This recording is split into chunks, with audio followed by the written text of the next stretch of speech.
이 사도신경이라는 것이 담고 있는 의미가 굉장히 많이 있어서 이제 4주차에 걸쳐서 진행을 하게 됩니다. 오늘이 그 세 번째 시간이고 이제 내일이 아니고 다음 주가 마지막 시간입니다. 그래서 다음 주에도 이렇게 똑같은 환영으로 해주시면 감사하겠습니다. 저희 이제 나는 믿습니다라는 제목으로 사도신경에 대한 내용을 다루고 있는데요. 혹시 종이가 없는 친구들은 손 들어주시면 우리 전사님들께서 오셔서 하나씩 가져다 주시면 되겠고요. 혹시 이렇게 발이 건강한 친구는, 전사님은 무릎에 연골이 없는데 발이 건강한 친구는 직접 나가서 가지고 오셔도 됩니다. 알겠죠? 그래서 우리 나는 믿습니다. 사도신경 세 번째 시간을 여러분과 함께 나누겠습니다. 우리 첫 번째 시간에는 나는 전능하신 아버지 하나님 천지의 창조주를 믿습니다. 이 부분을 다뤘고요. 그 다음에 두 번째 시간에서는 나는 그의 유일하신 아들 우리 주 예수 그리스도를 믿습니다. 그는 성령으로 잉태되어 동정녀 마리아에게서 나시고, 이 부분까지 했습니다. 그리고 세 번째 부분은 이제 오늘 전사님이 이제 검정색으로 조금 더 굵게 그리고 좀 기울기를 조절해서 했는데, 오늘 여러분과 함께 나눌 제목 부분은 본디오 빌라도에게 고난을 받아 십자가에 못 박혀 죽으시고 장사된 지 사흘 만에 죽은 자 가운데서 다시 살아나셨으며 하늘에 오르시어 전능하신 아버지 하나님 우편에 앉아 계시다가 거기로부터 살아있는 자와 죽은 자를 심판하러 오십니다. 이 부분을 여러분과 함께 다루도록 하겠습니다. 여러분 자세히 보시면 제가 사도신경은 세 분 하나님에 대한 이야기라고 했었어요. 그런데 이 전사님이 써놓은 사도신경의 전문을 보시면 사실 우리가 소위 말하는 성부 하나님에 대한 내용은 맨 첫 줄 한 줄이고요. 그 다음에 우리의 구원자이신 예수 그리스도, 예수님, 성자 하나님에 대한 내용이 대부분을 차지하고요. 그 다음에 맨 마지막에 따로 떨어뜨려 놓은 전사님이 써놓은 부분이 이제 성령 하나님에 대한 부분입니다. 그만큼 어떻게 보면 우리가 기독교라고 하는 것처럼 그 기독교는 그리스도교죠. 그리스도는 예수님을 의미합니다. 그래서 우리가 가지고 있는 신앙에 대한 대부분의 내용들은 이제 예수님 중심적으로 우리의 신앙 고백이 되어 있는데, 이 내용들도 오늘도 다뤄지는 내용들이 여러분에게 유익한 시간이 되었으면 좋겠습니다. 이제 8번인데요. 본디오 빌라도에게 고난을 받아 십자가에 못 박혀 죽으시고, 이 부분을 여러분과 함께 나누려고 합니다. 첫 번째는 이제 여러분 사도신경 안에 사람 이름이 들어가 있는 상황입니다. 이제 사람 이름이 구체적으로 들어가 있다는 것이 굉장히 특이한 부분인데요. 이제 본디오 빌라도라는 사람이 있었습니다. 이 본디오 빌라도는 전사님이 써놓은 것처럼 이제 AD 26년에서 이제 36년 동안 이 사람이 이제 그때 당시는 이제 예수님이 계셨던 그 유대 지방은 이제 로마가 다스리는 그 지방이었습니다. 그때 황제는 이제 로마의 황제 이름은 이제 티베리우스라는 황제였고요. 그 다음에 그 기간 동안에 티베리우스 황제가 다스리는 그 기간 동안에 이 AD 26에서 36년 동안 유대 지방을 다스렸던 총독이 있습니다. 그 사람의 이름이 바로 본디오 빌라도입니다. 만약에 그 시대 때에 전도사님이 이 유대 지방을 다스리고 있었다면 이제 백현준이라는 이름이 들어가 있었겠죠. 그런데 이게 굉장히 특이한 상황이라는 걸 말씀을 드리는 겁니다. 본디오 빌라도라는 어느 한 사람의 이름이 들어가 있다. 근데 왜 들어가 있을까라는 생각을 우리가 해볼 수가 있잖아요. 여러 가지 이유가 있겠지만 특별히 이렇게 역사적으로 확인할 수 있는 사람의 이름이 들어갔다라는 것은 예수님에 대한 이야기가, 특별히 예수님이 십자가에 달려 돌아가셨던 그 사건이 그냥 기독교인들이 믿는 그런 어떤 뭔가 신앙적인 전설 속에만 있었던 사건이 아니라 실제 역사 가운데 있었던 사건이다라는 의미로 이 실명 본디오 빌라도라는 사람, 실제로 역사적으로 존재했고 어떤 로마 황제 시대 속에 티베리우스라는 황제가 다스리는 가운데 유대 지방을 다스렸던 그 사람의 이름이 들어간 이유가 굉장히 큽니다. 자, 근데 이 본디오 빌라도가 유대 지방을 다스리던 총독이었기 때문에 결국 이 예수님에게 큰 죄가 있다. 그리고 땅 때려서 이제 십자가에 못 박혀 십자가형으로 이제 예수님을 죽게 한 어떻게 보면 가장 책임 있는 인물이라고 할 수 있지만, 이 유대 지방 총독인 빌라도에게 예수님을 넘겨줬던 사람들은 그 유대 지역 사람들이었습니다. 이제 하나님은 믿었지만 예수님을 하나님으로 믿지 않았던 그 유대 지방의 사람들이 이제 그 본디오 빌라도에게 예수님을 넘겼습니다. 이제 신성 모독의 죄로 넘겼었죠. 그리고 또 정치적으로는 이 사람이 로마 황제를 위협하는 그런 뭔가 반란을 꾸미고 있는 것 같다라는 걸로 이제 또 본디오 빌라도에게 넘겼습니다. 그래서 이 기독교의 역사가 한 2000년 가량이 되는데 이 기독교의 역사 동안에 도대체 이 예수님의 책임은 누구에게 있는가라는 질문들이 많이 있었습니다. 이제 가장 표면적으로는 유대 지방 사람들이, 유대인들이, 소위 말하는 유대인들이 본디오 빌라도에게 예수님을 넘겼다 보니까 어떤 사람들은 예수님을 넘긴 사람, 그 가해자는 유대인들이다라는 생각들이 있었어요. 여러분 그 뭐 1차 세계대전, 2차 세계대전, 3차 세계대전 같은 이 전쟁의 이름들을 들어봤을 텐데 인류의 역사 가운데의 전쟁은 정말 많은 것들을 바꿉니다. 그런데 이런 소규모 전쟁들도 그 지역과 그 나라를 많이 바뀌는데 세계대전 같이 뭐 한두 나라가 참전한 것이 아니라 모든 나라가 참전했던 그런 전쟁, 싸웠던 그런 전쟁은 정말 많은 것들을 이제 그 영향을 미치게 되는데요. 이제 2차 세계대전 때, 그때는 이제 여러분 히틀러라는 사람 아마 들어봤을 것 같아요. 다들 들어봤을 텐데 이게 콧수염 났던, 그리고 이제 나치라고 해서 이제 문양이 있죠. 근데 이제 이 히틀러는 뭐 여러 가지로 해석하는 사람들이 있겠지만 이 히틀러가 이제 이 세계대전을 일으키고 또 그 전쟁 가운데 했던 너무 많은 나쁜 짓들이 있지만 그 중에 가장 나쁜 행동이라고 한다면 그것은 유대인들을 학살했던, 그래서 홀로코스트라는 단어도 한번 들어보셨을 것 같아요. 이 유대인들은 말 그대로 예수님을 죽인 우리 모두의 적이다. 이 민족은 죄가 많다 하는 명목상으로 유대인들을 그냥 무차별적으로 학살을 했는데 그때 학살 당했던 숫자가 추정하기로는 600만 명 정도라고. 여러분 상상이 가십니까? 600만 명은 뭐 엄청난 숫자입니다. 그러니까 엄청난 숫자의 유대인들을 그렇게 학살했던 사건이 그 당시에 있었습니다. 근데 불과 80년 전입니다. 1940년, 39년 이 정도의 2차 세계대전이 일어났으니까 이제 불과 80년 전에 그런 어떻게 보면 만행이 일어났습니다. 예수님을 죽인 민족이라는 그런 어떻게 보면 안 좋은 그런 누명을 뒤집어 써서 예수님 그 유대인들을 학살했던 일이 일어났는데 그때 상당히 많은 충격을 주었습니다. 왜냐하면 그때만 하더라도 이제 어떻게 보면 이제 산업 사회가 발달하면서 과학도 발달하고 그리고 문명도 발달하고 이성도 발달하면서 이제 우리의 인류가 진정한 평화를 누릴 수 있는 그런 수준에 올라왔다라는 게 학자들 사이에서는 있었는데 이 전쟁이 발생하게 됐고 이 전쟁 가운데 벌어지는 모습을 보니까 이거는 도저히 우리가 믿었던 그 이성, 그 완벽하게 성숙한 이성으로서는 할 수 없는, 그리고 심지어 우리 기독교계 안에서는 독일인인데 신학자이고 목사님이었던 분들이 이 유대인 학살에 어떻게 보면 신학적인 뭔가 반론을 제기하거나 이 사람이 죽는 문제인데 반론을 제기하거나 거부하거나 저항했던 게 아니라 이것에 동조했던 그런 흐름도 있어서 이 세계대전이 있고 나서는 정말 많은 그런 회심들이 뭐 신앙적으로든 신학적으로든 아니면 뭐 과학적으로든 이성적으로든 많은 회심들이 일어나게 되었습니다. 자, 그렇게 많은 사람들이 죽었던 이 질문, 예수님의 죽음은 누구에게 책임이 있는가라는 질문에 이제 우리가 생각해 봐야 될 문제는 과연 그 당시에 살았던 그 유대인들만이 예수님을 죽였던 가해자라고 할 수 있을까라는 겁니다. 여러분 전도사님은 어떻게 생각하냐면 여러분 예수님께서 십자가에 달려 죽으신 이유가 있죠. 우리가 배우기로는 죄의 문제를 해결하기 위해서 십자가에 달려 돌아가셨습니다. 여러분 죄의 문제는 뭐냐면 죄가 쉽게 표현하면 죄는 말 그대로 이기심입니다.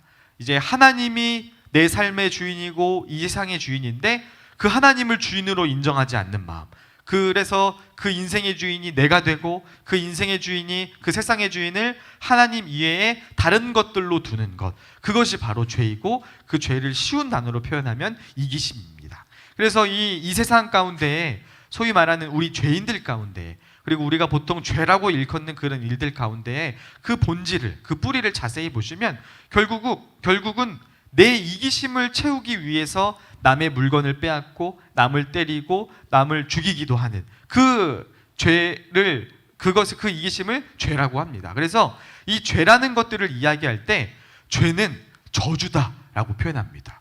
저주는 끊기가 굉장히 어려운 거잖아요. 그래서 이 끊임없는 우리 마음 가운데 있는 그 이기심을 우리는 죄의 저주라고 이야기를 합니다.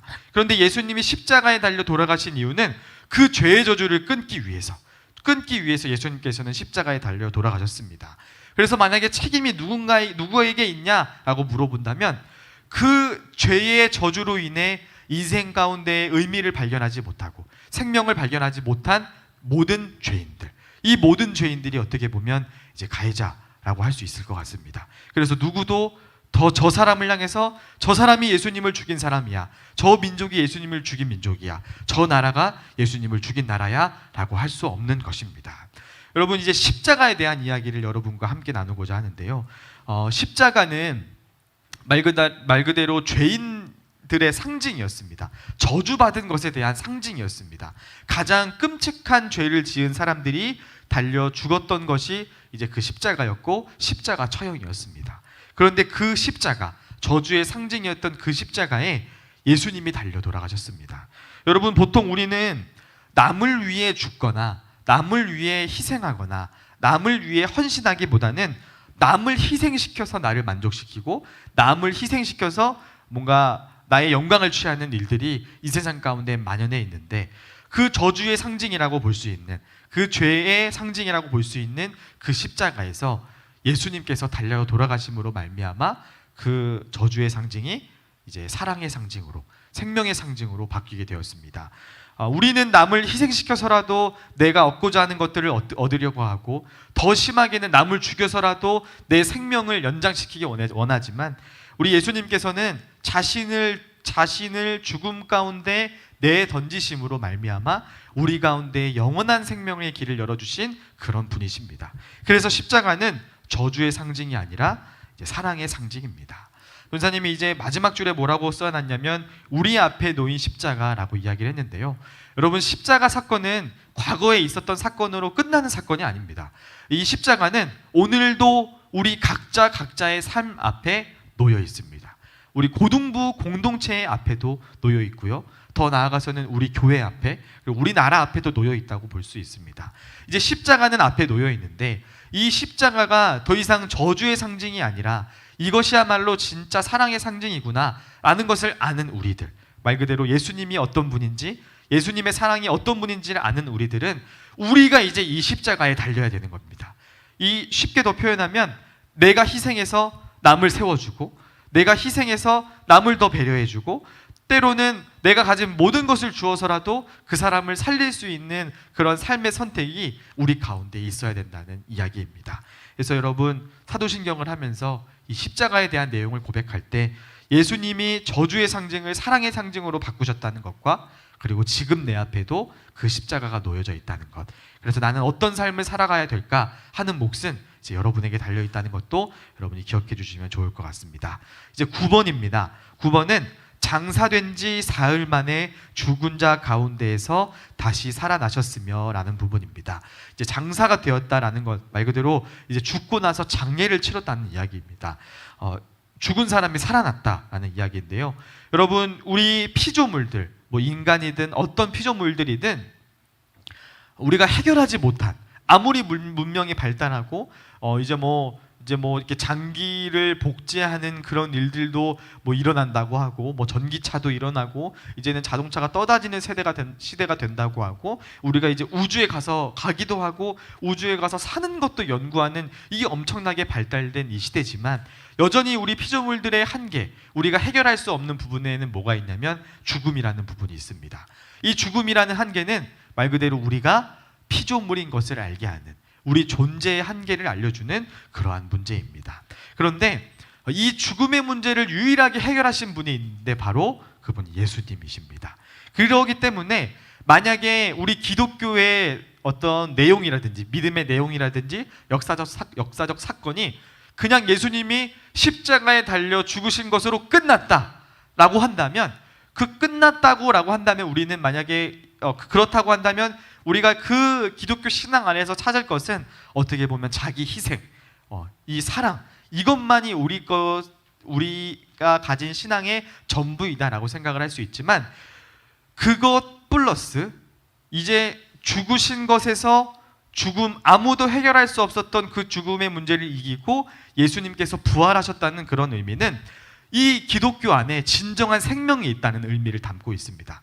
그 누구도 해결하지 못했던 그 죽음의 문제, 예수님 안에서 우리는 그 진정한 생명을 발견할 수가 있고, 예수님을 믿는 그 믿음으로 살아갈 때 우리가 이 세상을 살아가면서 이 죽음 가운데에서 어떤 삶이 생명을 추구하는 삶인가를 깨달을 수 있는 것이 우리 가운데 있다는 것이 이 부활의 내용입니다.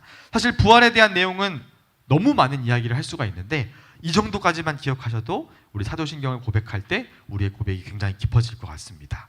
자, 그 다음은 10번입니다. 이제 하늘에 오르시어 전능하신 하나님 우편에 앉아 계시다가 라는 부분인데, 여러분 예수님은 우리가 십자가만 기억하면 안 됩니다. 십자가 사건으로 끝난 게 아니라 죽음에서 부활하신 사건도 있었습니다. 그리고 또 하나의 사건이 있는데 바로 하늘로 올라가셨습니다. 그냥 단순히 어떤 예수님이라는 존재가 저 멀리 하늘로 올라가셨대 라는 의미만 담고 있는 것이 아니라, 여기 옆에 보시면 전능하신 하나님 우편에 앉아 계신다라는 표현이 있죠. 이 표현은 굉장히 상징적인 의미입니다. 이제 고대에는 이제 가장 힘센 왕의 오른편에 있는 사람은 그 왕의 모든 역할을 위임받은 사람이었습니다.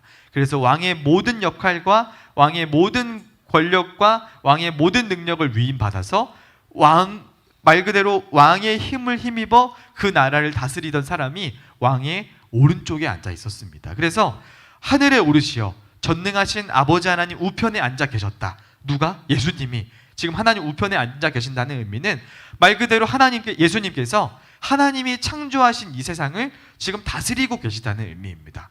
그 예수님의 통치 가운데에 우리가 있다는 것입니다. 여러분, 근데 우리가 세상을 살아갈 때 정말 이 세상은 하나님이 다스리시는 곳 같아. 우리 학교를 봐도 그런 것 같고, 내 친구를 봐도 그런 것 같고, 뉴스만 봐도 어떻게 하나하나의 사건들이 이렇게 하나님 나라 같을 수 있을까 하는 나라가 아니잖아요. 그죠? 우리가 살아가고 있는 세상은 말 그대로 죄의 저주 가운데 빠져 있는 세상입니다. 그래서 우리는 이 세상 가운데서 예수님을 믿을 때 굉장히 미련해 보일 때가 많습니다. 아니, 지금 자기 거 챙기기에도 바쁜데 전력을 다해서 모든 삶의 에너지를 다 다해서 내 것만 챙겨도 남을 이길 수 없는 세상인데, 아니 미쳤다고 남을 위해서 희생을 해? 남을 위해서 헌신을 해? 어떻게 보면 우리가 살아가는 삶의 방식, 우리의 믿음에 기반한 그 삶의 방식, 희생하고 헌신하고 사랑하는 방식은 이 세상 가운데에서 내가 뒤처져 보일 수 있고 미련해 보일 수 있고 때로는 패배자같이 보이는 그런 삶의 방식일 수 있습니다. 그러나 여러분 꼭 기억하시기 바랍니다. 이 세상을 다스리는 분은 하나님이십니다. 이 세상을 다스리는 분은 예수님이십니다. 그렇기 때문에 지금은 우리가 미련해 보이고, 지금은 우리가 힘없어 보이고, 외로워 보이고, 포기하고 싶을 때에도 우리가 살아가는 그 삶의 방식, 예수님이 선택하시고 살아갔던 그 삶의 방식이 이 세상을 다스리는 예수님이 원하시는 삶의 방식인 것을 꼭 기억하기 바랍니다. 여러분, 굉장히 억울할 수 있는데요, 신앙생활하다 보면 굉장히 억울할 수가 있어요. 내가 언제까지 헌신해야 돼? 한 10년 헌신했으면 됐지, 10년 봉사했으면 됐지, 언제까지 해야 돼? 이렇게 억울할 때가 있는데, 그 다음 내용이 굉장히 은혜가 있습니다. 이제 11번 내용인데요, 거기로부터 살아있는 자와 죽은 자를 심판하러 오십니다. 여러분, 심판이라는 거 되게 무섭잖아요. 전사님은 심판이라는 단어를 딱 떠올리면 어떤 장면이 떠오르냐? 죄인들이 이제 검사 앞에서, 나를 도와주는 변호사도 있겠지만 그 검사 앞에서 또 나를 고발하는 사람도 있겠죠. 저 사람은 어떤 죄를 짓고 어떤 죄를 지었고 어떤 죄를 지었고 나도 숨기고 싶은 그 죄를 다 드러내면서 저 사람은 죄인입니다 라고 했을 때 이 검사가 이 사람이 죄인인지 아닌지를 판단하는 그 상황, 그거를 전도사님은 심판이라는 단어를 떠올리게 되는데요. 그래서 우리가 심판이라는 단어 성경 속에서 봤을 때 무서워할 때가 많이 있습니다. 그러나 여러분, 하나님이 원하시는, 예수님이 살아가셨던 그 삶의 방식을 여러분이 끝까지 포기하지 않고 이 세상 가운데에서는 상처받고, 이 세상 가운데에서는 차별받고, 이 세상 가운데에서는 무시받고 조롱받았을지라도 이제 예수님이 오시는 그때, 우리의 심판자이신 예수님이 오는 그때에는 이제 그때는 우리에게 은혜의 때인 겁니다. 왜냐하면 죄 가운데 살아갔던 사람들은 그 죄가 낱낱이 드러나는 그런 시간이 심판의 자리이겠고요. 정말 내가 비록 상처받고 피해받았지만 나는 끝까지 예수님이 걸어가신 그 길을 걸었다라는 사람에게는 뭐 여러분 예수님 천국에 가면 여러분 뭐 어떤 상급이 있을까요? 뭐 금이 있을까요? 아니면 다이아몬드가 있을까요? 아니면 엄청 맛있는 햄버거라든지 피자가 있을까요? 전사님은 가장 큰 상급은 그냥 하나님 그 자체일 것 같습니다. 뭐 그때 뭐 금이 의미가 있을까요? 또 다른 어떤 의미가 있을까요? 그냥 살아계신 하나님이 이 땅 가운데 오셔서 살아계신 예수님께서 이 땅 가운데 오신 그것만으로도 그 자체가 심판이고 우리에게는 위로가 되고 그 심판의 자리는 하나님의 살아계신 것이 모든 세상에 드러나는 그리고 하나님 나라가 완성되는 그런 시간이 될 것입니다. 여러분 그리고 이 심판은 모든 사람들에게 평등한 심판입니다. 내가 죽었다고 해서 그 사람은 죽었으니까 심판하지 않을게 라는 게 아니라 살아있는 자와 우리 고백에 나오죠. 살아있는 자와 죽은 자를 심판하러 오신다라는 거는 옛날 뭐 조선시대 때 죽었던 사람이든 뭐 고려시대 때 죽었던 사람이든 10년 전에 죽었던 사람이든 죽었던 사람이든 살았던 사람이든 상관없이 모든 사람들이 하나님의 심판대 앞에 서게 된다. 살아계신 하나님 앞에 서게 된다라는 것을 의미합니다. 그리고 여러분 그때가 되면 모든 선과 악이 드러날 것입니다. 여러분 우리의 삶이 우리 스스로의 힘으로는 정결해질 수가 없습니다. 오직 예수님 의지할 때만 나의 죄의 저주를 끊을 수 있다는 것을 여러분 기억하시고 그리고 분명히 나의 삶이 살아계신 하나님 앞에 심판자이신 예수님 앞에 서는 그 날이 있다는 것을 기억하시고 여러분 어린 나이가 아닙니다. 하나님을 만나기에 제일 좋은 나이고 하나님께로 뿌리 내릴 수 있는 정말 좋은 나이입니다. 그래서 나는 어리니까 괜찮겠지라는 생각이라든지 몇 년 뒤에 하나님 더 잘 믿어야겠다라는 생각은 버리시고 지금부터 살아계신 하나님을 믿는 여러분 되었으면 좋겠습니다. 그래서 천국과 지옥이라는 부분도 있는데요. 여러분 뭐 보통 우리가 생각할 때 그거잖아요. 심판의 결과로 죄인 지옥, 이제 예수님을 잘 따랐던 사람 천국 이렇게 생각할 수가 있는데 여러분 천국에 대한 상상력을 여러분 마음껏 발휘했으면 좋겠습니다. 전사님은 천국이 뭐 금이 많은 곳, 뭐 음식이 많은 곳, 그런 곳이라고 생각하지 않습니다. 그냥 하나님이 살아계시고 하나님의 사랑 안에 모두가 차별받지 않고 모두가 사랑받는 그곳이 천국이라고 믿습니다. 그리고 내 주변에 있는 사랑하는 사람들과 함께 이 천국에 거하고 싶습니다. 여러분의 삶 가운데 혹시 아직 하나님을 알지 못하는 분들이 계시다면 너 지옥 가? 라는 말보다는 하나님의 사랑이 얼마나 놀라운지 그래서 그 하나님의 사랑을 함께 누리자 하면서 그 하나님 나라로 천국으로 다른 사람들을 인도하는 여러분들 되었으면 좋겠습니다. 이것으로 모든 통합 공간을 마치도록 하겠습니다. 나가실 때 출석 안 한 친구들은 출석 체크를 꼭 해주시면 되겠습니다. 네, 우리 박수로 마무리하도록 하겠습니다.